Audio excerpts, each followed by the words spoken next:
Bueno, chicos, vamos a comenzar con los ateneos de octubre. Vamos a hacer 3 ateneos, el break y después 2 más. Y las dejamos con las chicas de Inmuno del Elizalde.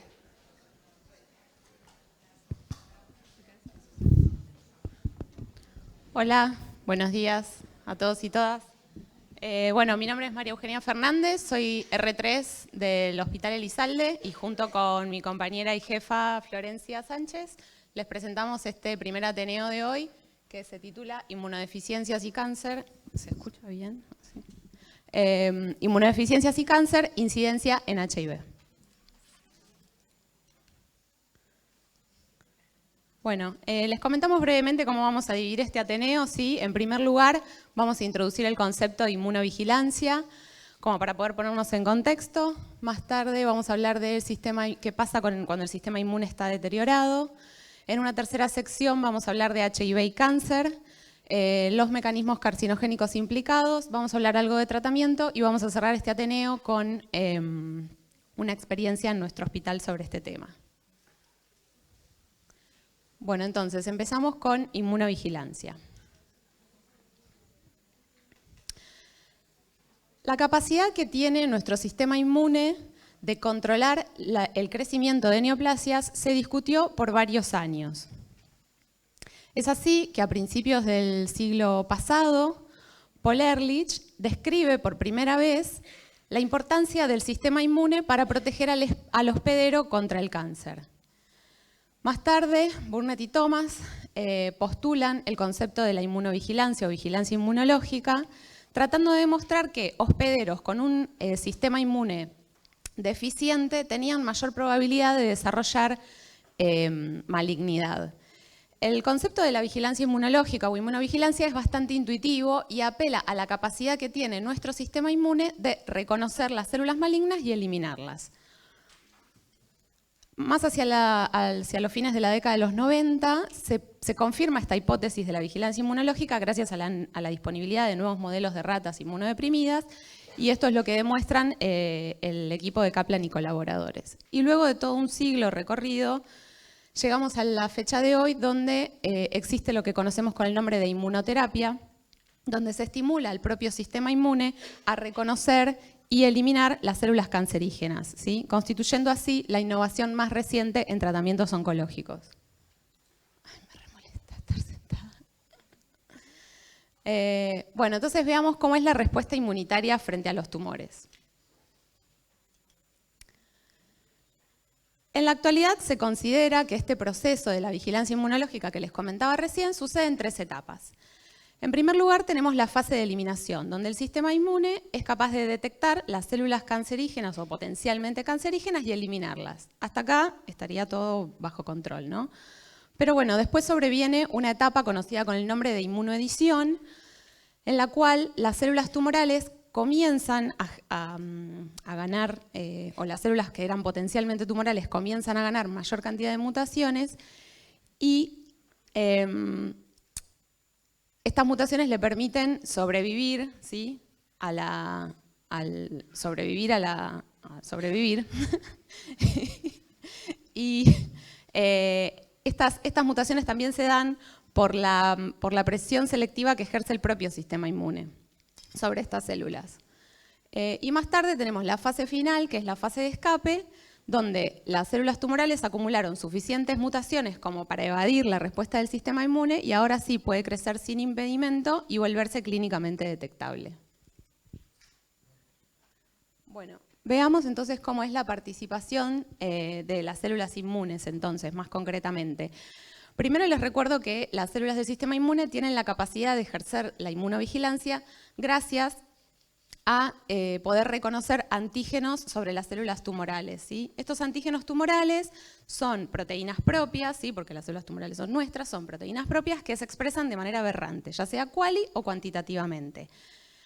Proteínas propias o también, por ejemplo, podría ser una proteína de origen viral, ¿sí? Expresada en el contexto del complejo mayor de histocompatibilidad de clase 1. Entonces, nos encontramos en primer lugar con los linfocitos T CD8 positivos, ¿sí? Ellos son las células que ejercen por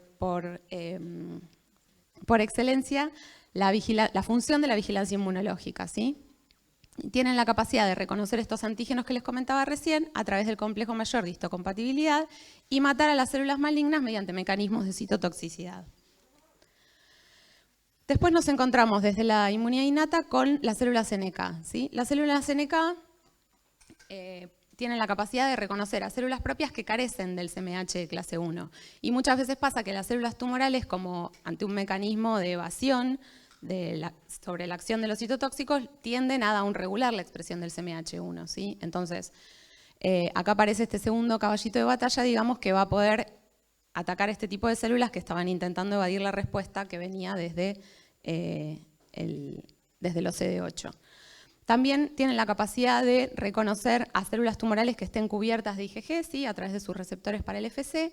Y en relación también a la participación de estas células, se vio que pacientes con deficiencia en la población de linfocitos NK tienen una mayor incidencia de linfomas asociados al Epstein-Barr virus, porque no logran resolver la infección, ¿sí?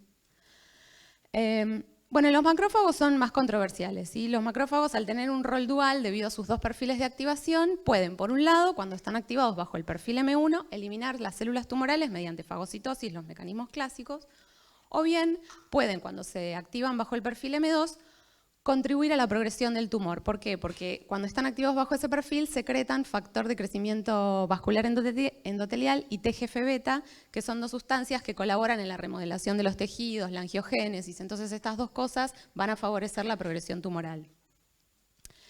Y por último tenemos a los linfocitos T CD4 positivos que ¿qué van a hacer? Colaborar, como siempre. ¿Con qué? Con la secreción de citoquinas, ¿sí? Para la diferenciación de los linfocitos T CD8 naive en efectores y de memoria, y también mediante la secreción de interferón gamma y TNF-alfa para poder aumentar, estas dos sustancias aumentan la expresión del CMH1, ¿sí? Sobre las células tumorales, entonces esto las volvería más sensible al ataque de los CD8, y por otro lado también porque el interferón gamma activa macrófagos bajo el perfil M1, entonces que es el perfil que favorece la eliminación de las células tumorales. Muy bien. Bueno, esto es más o menos lo que sucede con un sistema inmune sano, competente, pero claro, ¿qué pasa cuando nos encontramos frente a un sistema inmune que está deteriorado? Este proceso de la inmunovigilancia que les comentaba recién puede sufrir o puede verse alterado en personas que tengan alguna inmunodeficiencia, ¿sí? Ya sea primaria o secundaria.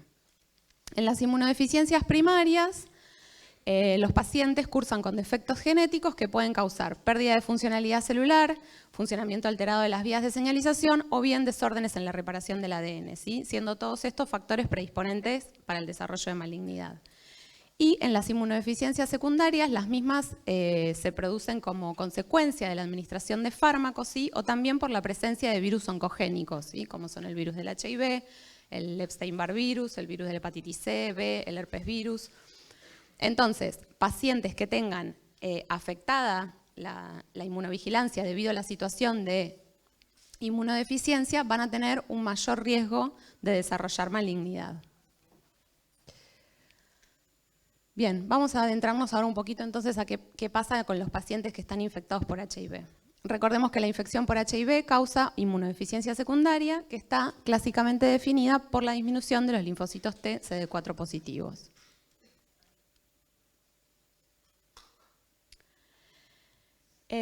Primero hay que tener en claro que la infección por el HIV causa una activación inmune crónica, ¿sí? ¿Cómo es esto? La activación inmune crónica induce el envejecimiento prematuro del sistema inmune y además ese envejecimiento prematuro o inmunosenescencia causa activación inmune. Por lo tanto, este fenómeno persiste en una suerte de círculo vicioso que deteriora nuestro sistema de defensa. Pero como ustedes pueden imaginar, son varios los efectos que participan en el deterioro, ¿sí? De la inmunovigilancia en un paciente infectado por HIV. Tenemos en primer lugar, por ejemplo, la coinfección con otros virus, ¿sí? Esto va a provocar una mayor activación T, tanto CD4 como CD8 positiva, y además, o sea, todo esto surge a través del aumento de la secreción de interleuquinas proinflamatorias. Por otro lado, el fenómeno de la linfopenia CD4, ¿sí? Se vio que en pacientes con linfopenia CD4 idiopática existe una mayor activación de los CD8, probablemente asociada al aumento de la interleuquina 7, ¿sí? También existe el fenómeno de la translocación microbiana. ¿Qué pasa? El HIV destruye el tejido linfático asociado a mucosa intestinal. Y este deterioro de esta barrera permite el ingreso, ¿sí?, de microbios y microorganismos a circulación. Y esta invasión genera una potencia, potencia la respuesta inmune que ya venía activada, ¿sí? Y también tenemos la desregulación inmune. Acá sucede que el desbalance entre las poblaciones proinflamatorias e inhibitorias se vio que causa, ¿sí?, activación CD8. Por ejemplo, la relación entre los T helper 17, que es una población proinflamatoria, y las células T regulatorias, que son un pool de células con función más bien inhibitoria, la desregulación de esta relación se vio que correlaciona con la activación CD8, ¿sí? Entonces, este es otro fenómeno que colabora con el deterioro del sistema inmune y con la inmunoactivación en general que sufren estos pacientes. Vale aclarar que todos estos efectos y otros que vamos a nombrar a continuación no son corregidos de manera completa por el tratamiento antirretroviral, ¿sí? Es decir, que aún en pacientes con buena adherencia seguimos observando todos estos fenómenos. Bien, y ahora vamos a ver de manera un poquito más concreta cómo están alterados todos los tipos celulares por la acción del virus del HIV. Acá tenemos linfocitos NK, células endoteliales, linfocitos B, los macrófagos y las células T. Debido a esta inmunosenescencia y esta inmunoactivación permanente que les comentaba recién, en todos estos tipos celulares se observan dos características. Por un lado, hay una sensibilidad aumentada a la apoptosis, ¿sí? Y por otro lado, esta característica de inmunosenescencia. Todos estos tipos celulares tienen aumentados los marcadores de inmunosenescencia. Entonces, además de estas dos características en común, tenemos que para los linfocitos NK, por ejemplo, las células NKT, se ve además disminuida la capacidad de proliferación y de producción de citoquinas, ¿sí?, ante la estimulación antigénica. Para los linfocitos NK está aumentada la expresión de los receptores inhibitorios. En el caso de las células endoteliales, como ustedes saben, participan en el proceso de inflamación, ¿sí? Entonces está aumentada la expresión de moléculas de adhesión, ¿sí?, y otros marcadores también, tanto solubles como de superficie. Y también está aumentada la apoptosis de estas células, ¿sí?, lo que contribuye además, digamos, hay ahí como, esto aumenta la inflamación, entonces hay ahí como se sostiene de manera recíproca estos dos fenómenos, ¿sí?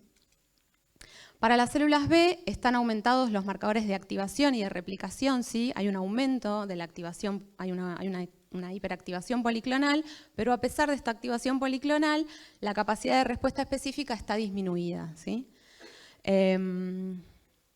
Después, para los macrófagos, se observa un aumento en la secreción de interleuquina 6, TNF-alfa, las especies reactivas del oxígeno. Igual, de todos modos, a pesar de esta activación, hay una menor capacidad microbicida, ¿sí? Y además está aumentado el perfil de activación M2, que era el que habíamos dicho que contribuye con la progresión tumoral. No se me duerman, ya termino con esta diapo.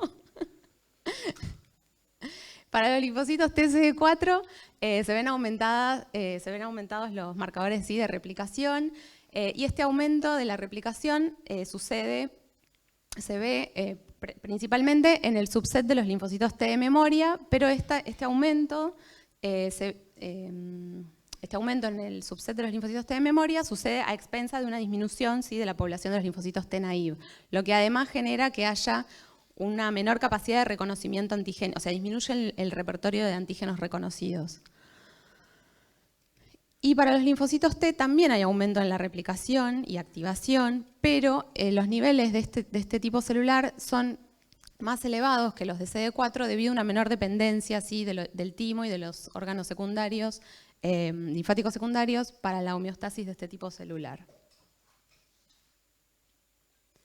Bien, entonces resumiendo lo que vimos hasta acá, la activación permanente va a provocar este efecto de inmunosenescencia, ¿sí?, o envejecimiento inmune. Entonces, si los tipos celulares que están involucrados en la inmunovigilancia se encuentran deteriorados, vamos a tener una mayor susceptibilidad a desarrollar malignidad.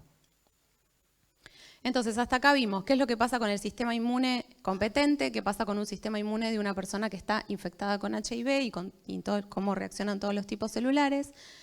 Entonces, les vuelvo a repetir, y hoy se van a ir con esto en claro, que un individuo que tenga afectada su la acción de la inmunovigilancia debido al compromiso inmunológico, ¿sí? A la inmunodeficiencia, va a tener aumentada su probabilidad de desarrollar malignidad. Y efectivamente es esto lo que se vio en los pacientes con HIV.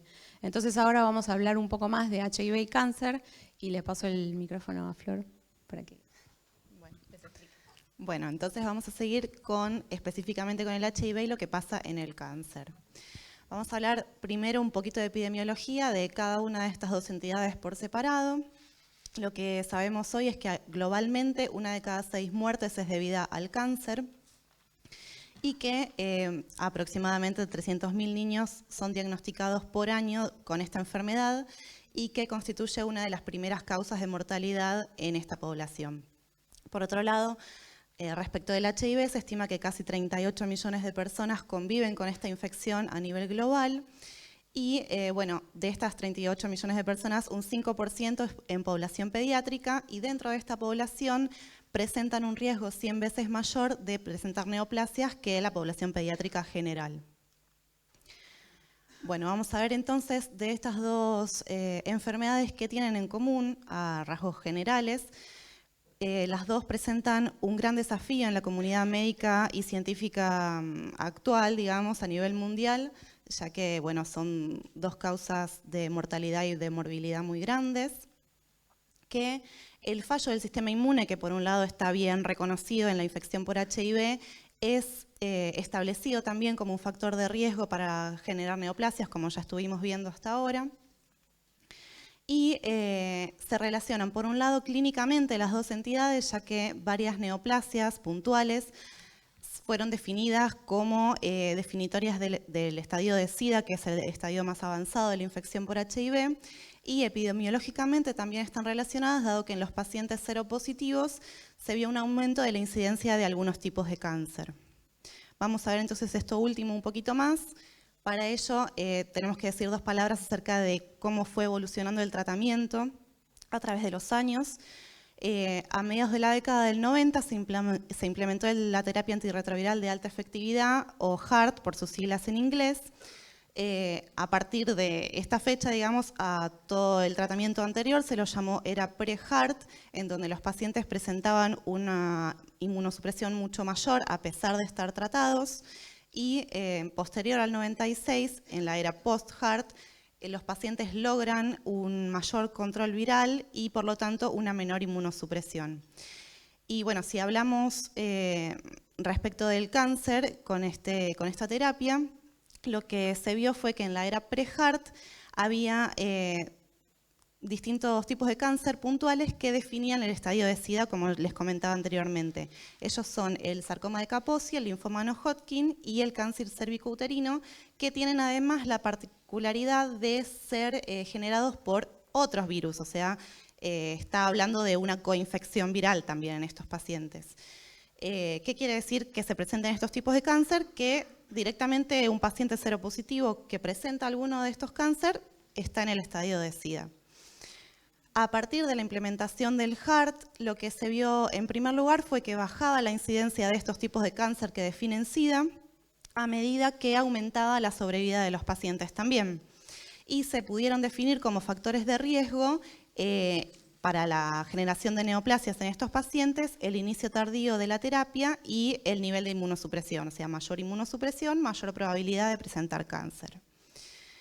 En la era post-HAART, lo que se vio fue que aumentaban la incidencia de otros tipos de cáncer que no eran los que definían SIDA anteriormente, por ello se los llamó cáncer que no define SIDA para diferenciarlos de los anteriores.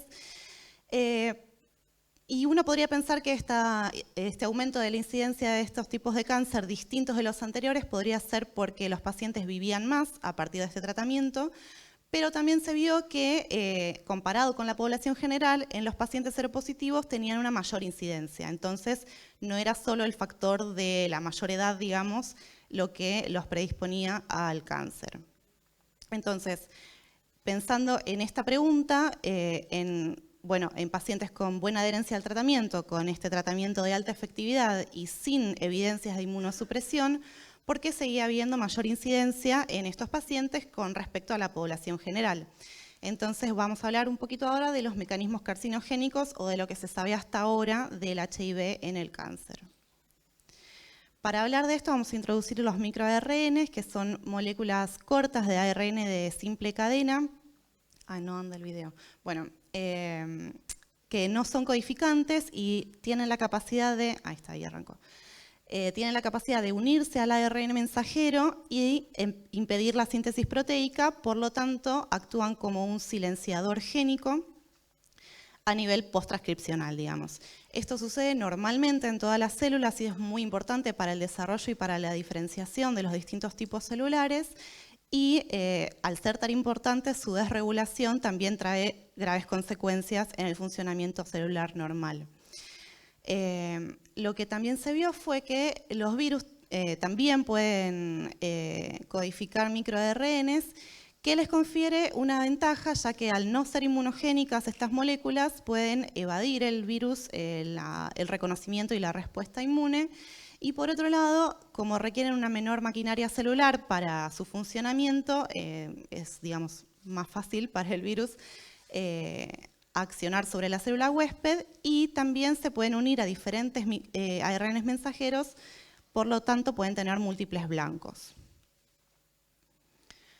Bueno, teniendo esto en mente, lo que se vio sobre los microARNs en el HIV fue que por un lado hay un microARN que se llamó TAR, que es del que vemos ahí, que downregula distintos genes de la célula huésped de manera de hacerlas más resistentes a la apoptosis y esto favorece el reservorio viral.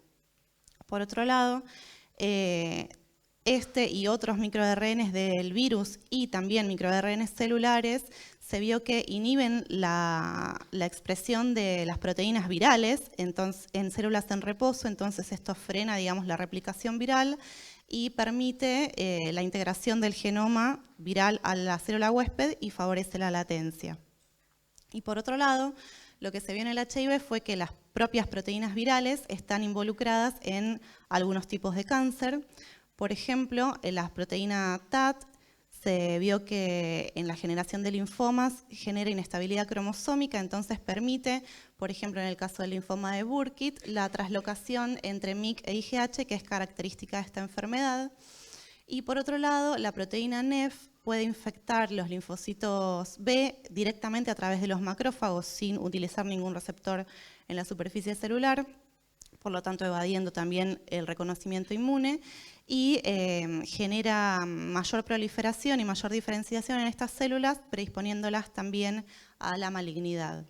Y por otro lado, en el sarcoma de Kaposi se vio que, bueno, vimos antes que esta neoplasia estaba causada por el herpes virus 8, que tiene un oncogen que hace sinergia con estas dos proteínas de las que hablábamos antes en el HIV, que lo que hacen es modular la expresión de distintos microRNAs de la célula de manera de activar distintas vías celulares que promueven la angiogénesis y por lo tanto la progresión del tumor.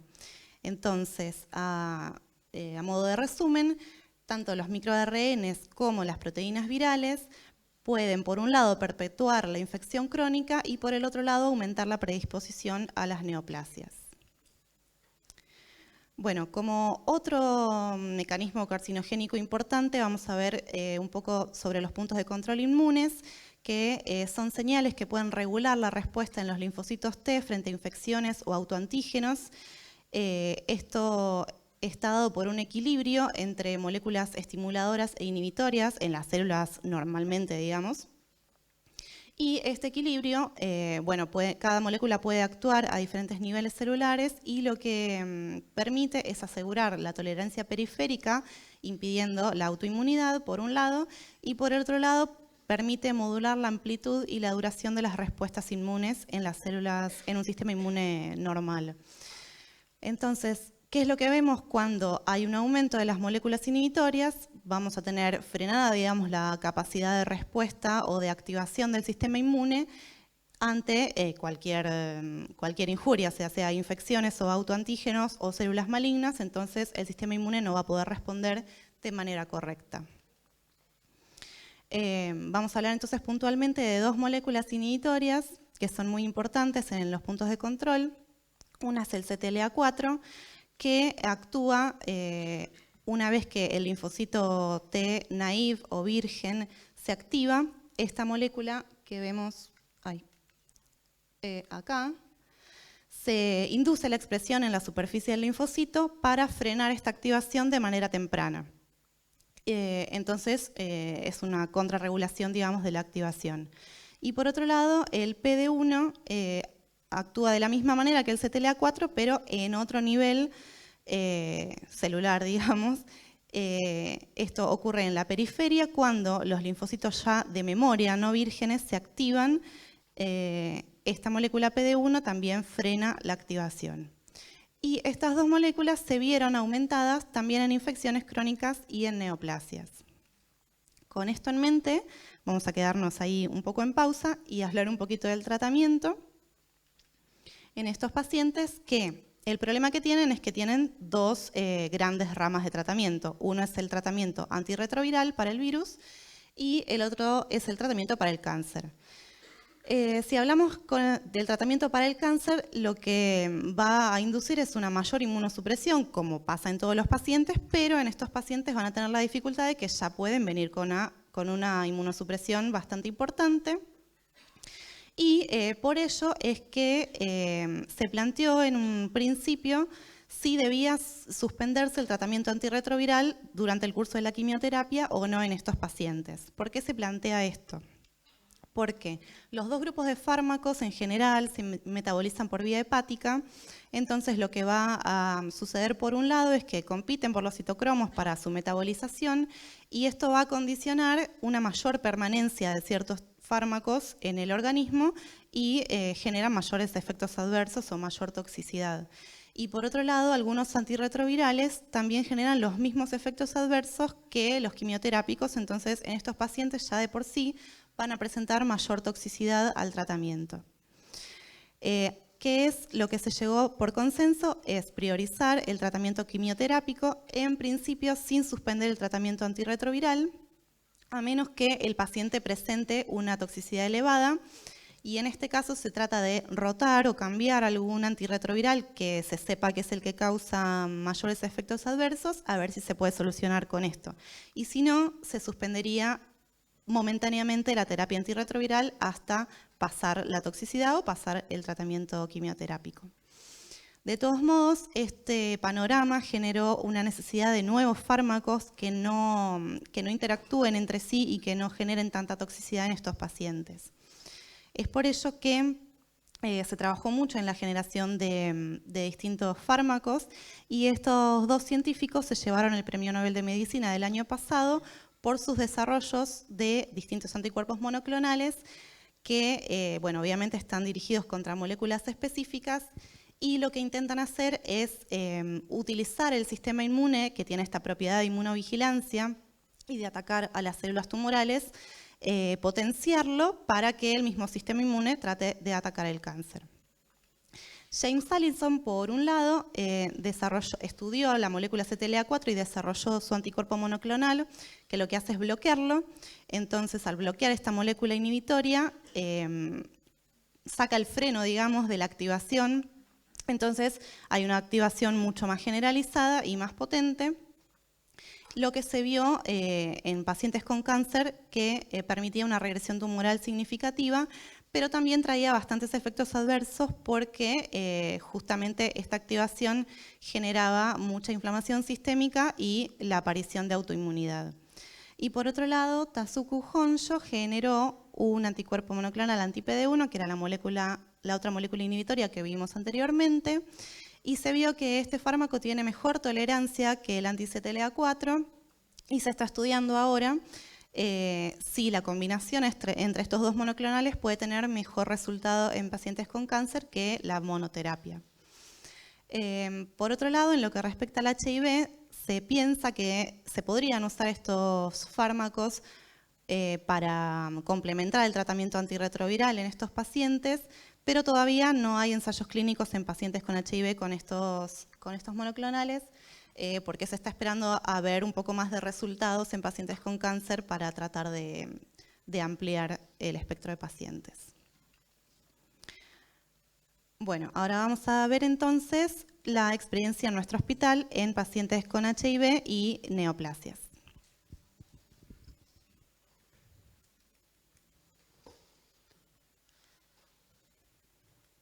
Bueno, entre los años 1998 y 2013 tuvimos 10 casos de neoplasias en la división de inmunología de nuestro hospital, de los cuales de 575 pacientes con infección por HIV, 7 pacientes desarrollaron malignidad y de 95 pacientes con un diagnóstico de alguna inmunodeficiencia primaria, 3 desarrollaron malignidad.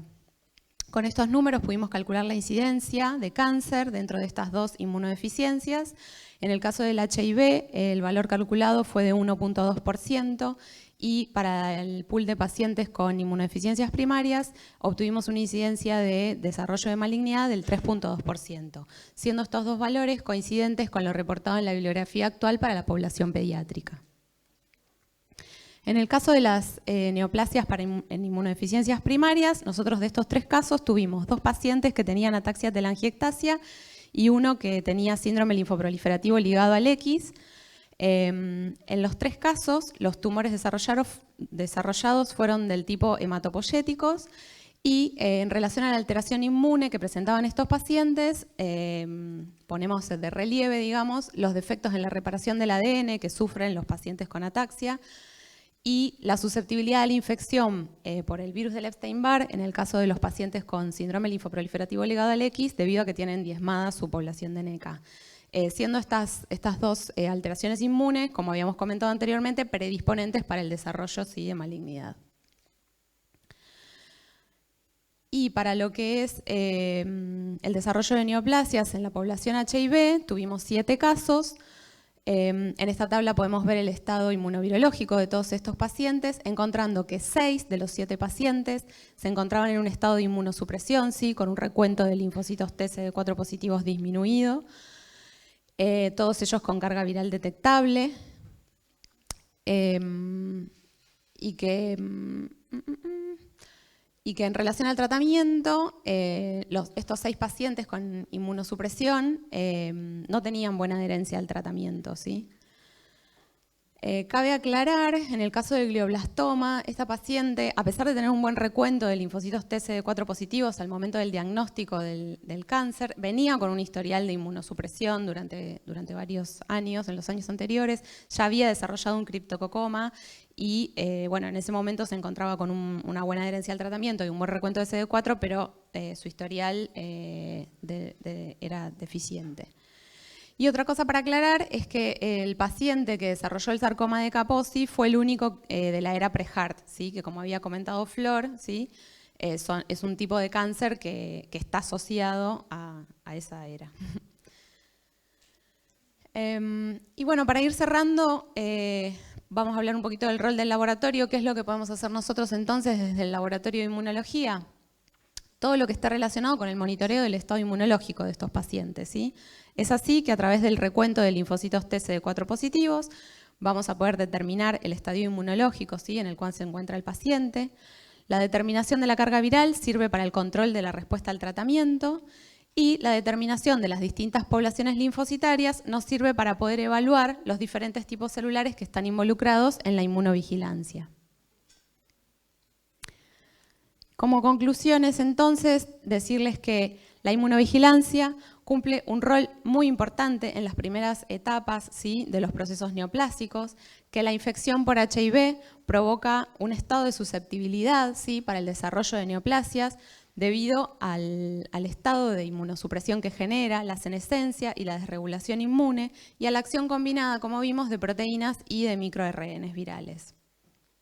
Que el tratamiento antirretroviral no revierte, ¿sí? La activación inmune crónica de manera completa causada por este virus y es por eso importante el desarrollo de nuevas terapéuticas que encaren esta parte.